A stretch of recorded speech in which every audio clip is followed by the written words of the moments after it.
Now, I'm really glad to introduce you to Tim Sparey, the CEO of PanAngium. Hello everyone, my name is Tim Sparey and I'm the CEO of PanAngium Therapeutics.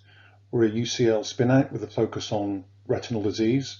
Today I'll tell you about our exciting technology and how we're developing that to treat two of the main causes of blindness in the developed world. So here's an overview. What is the problem we're trying to address? The main problem in retinal disease is that over half of patients currently treated with the anti-VEGFs, a very successful class of agents, don't respond or respond poorly. And we think this is a real clinical need, and we think the market opportunity is around 12 billion for our particular agent. Our solution is called PTX001, and that's a fragment antibody targeting a new target that was discovered at UCL. And the company's been supported by the UCL Tech Fund as well as UCL Business. And we're just starting the process of raising a Series A of 15.5 million to capitalise on the seed investment provided by UCLTF. Here's the team. As you can see, we have a range of expertise. We have John and Steve, two professors at UCL who've worked in vascular biology for a decade. They discovered the target we're working on. We have excellent support from Wesley and Leanne, I think two people you know well. The team has been complemented by the addition to the board of Rafik Hassan as a non-exec. He is a strategic marketing expert with a background in big pharma, but more recently having moved into biotech. And Niz is a practicing ophthalmologist and also an experienced chief medical officer. He's currently with ProQR and brings real translational expertise. Our clinical advisory board is made up of Peter Campuchiaro and Shobha Sivaprasad.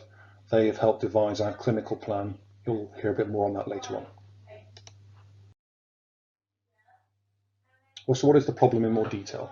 Well, the two main areas we're focused on within retinal disease are neovascular age-related macular degeneration, NV-AMD, and diabetic macular edema. In essence, you'll see from the diagrams here what the issue really is, and that's that sufferers have vision loss. And that's mainly caused by blood vessel growth, causing leakage and swelling in the macula for neovascular AMD, but also for DME fluid accumulation within the macula, which causes breakdown and instability of the blood-retinal barrier. These clinical issues contribute to the numbers I've described already, in that 50% of patients at any one point in time are not responding to or respond poorly to the anti-VEGFs. Market opportunity, as I described, is large. Current figures are around 15 billion, forecast to be around 20 billion for the anti-VEGFs, which make up the majority of this market. However, for our opportunity, if you take the prevalent population in 2026 of around 4.5 million, half respond to the anti-VEGFs. If we assume that half will respond to our treatment, which is called Large 1, I'll describe that in more detail in a moment, and you'd work through the numbers based on current pricing and frequency of injections, you come to a total addressable market of around 12 billion. Okay, so what is our solution? Large 1, as we call it. And this is an abbreviation for leucine-rich alpha-2 glycoprotein 1. This is a protein discovered by John and Steve and published in Nature. And what they've shown, and we've continued to develop in preclinical models, is that this particular protein is vasculopathic, i.e. it damages blood vessels. Importantly, it's found in elevated levels in the eyes of patients with retinal disease, but has no known normal function. And we've shown in our work that the anti-large 1 antibody we've developed re-establishes normal vascular function. An important consideration is that relative to current understanding, particularly the VEGF pathway, the large 1 pathway has no known crosstalk. As you'll see from this diagram, you can see that both the VEGF and large 1 pathways both result in vascular dysfunction. But as you can see in the clinic, anti-VEGFs begin to lose their effect, either through redundancy or other issues in this pathway. So clearly, other proteins, other pathways are involved in vascular dysfunction. So we postulate that large 1 is one candidate for this vascular destabilizing effect that one sees in these non-responder or poor responder groups to the anti-VEGFs. Here's some of our data. You'll see here a table on the left-hand side highlighting where groups have published showing that large 1 is elevated in the eyes of patients with retinal disease. And also you can see in a standard model, indeed the gold standard model of choroidal neovascularization, where the retina is damaged by a laser, you can see that treatment with an anti-VEGF and treatment with our approach has a similar benefit, reducing the lesion area. Interestingly, also the leakage is similarly improved with an anti-large 1 approach to an anti-VEGF. That's at day 13. So we've demonstrated efficacy in the gold standard model. The development opportunity in front of us and what we're raising money for is to take our PTX001 forward. It's a high affinity fragment antibody. It's ready for non-clinical, including manufacturing with the process ready for transfer to a CMO. And we have a phase 1 program mapped out by our clinical advisory board. We have access to intellectual property from UCL. That's in the form of an exclusive license, the terms of which are agreed. And we also have an exclusive option to non-ophthalmology indications. Indeed, there are a range of disease areas that large 1 is clearly vasculopathic in, including cancer. I'll leave you with a summary of the opportunity. Many thanks. Tim, great to have you here. And just before we dive into maybe my first question, just a quick reminder for the audience that you have the ability to drop any burning questions that you might have into the Q&A tab on your right-hand side of the Hopin platform.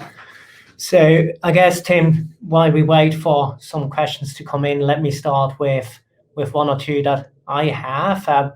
Throughout today's presentations, Q&A sessions and so on, we really have heard about 3 different aspects that really were commonly identified as key aspects, and that was manufacturing, being open for the unforeseen or unexpected, but also biotech using really a lot of money to fund all these endeavors to bring a new drug or a new therapy to the market. So on that line, you have already highlighted by the team that makes up PanAngium that you really have recently added your internal expertise on manufacturing, but also the next big step that you really have ahead is really starting to, I guess, tech transfer your manufacturing process to a CMO. So I was really just wondering, where are you with that at this stage? And if already identified,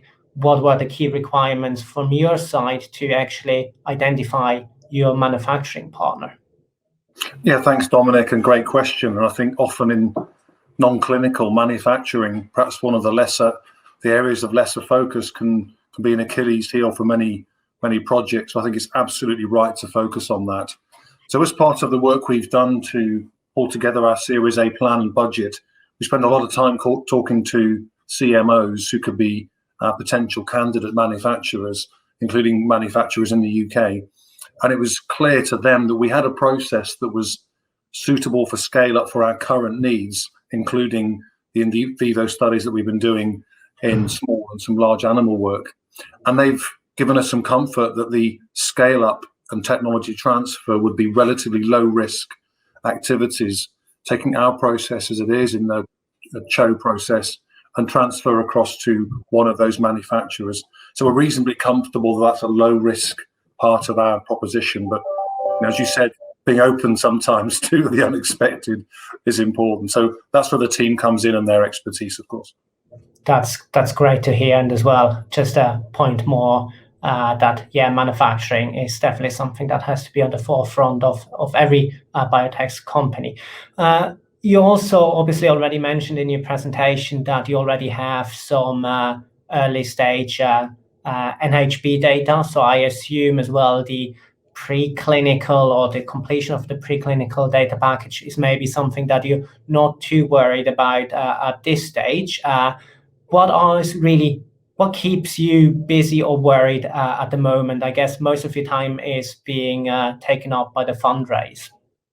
That's certainly, again, a great question, Dominic, in this non-clinical phase. But so at this point in time, we are very focused on the fundraise, and we've just gone out in the last couple of months, and we're getting some really nice traction in the marketplace with some of the targeted VCs that we've gone to. But to your point around the non-human primate data, I guess with the historical aspects to the project, it was important to de-risk for that very reason, that clearly injecting into the eye, intravitreal injections, can often lead to inflammation, particularly in preclinical models.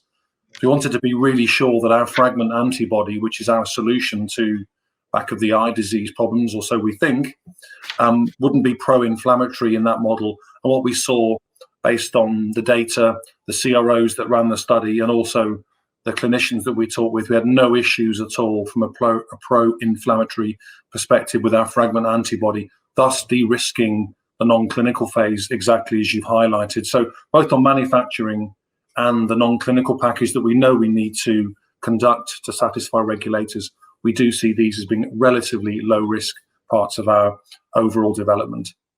That's really great to hear, Tim, and really thank you very much for your time, and obviously knowing as well that there are quite a lot of investors in the audience today. So if you are looking for a new opportunity to invest in a highly already de-risked program, I'm pretty sure Tim will really looking forward to hear from you. But other than that, I'm really pleased to now move to the final presentation of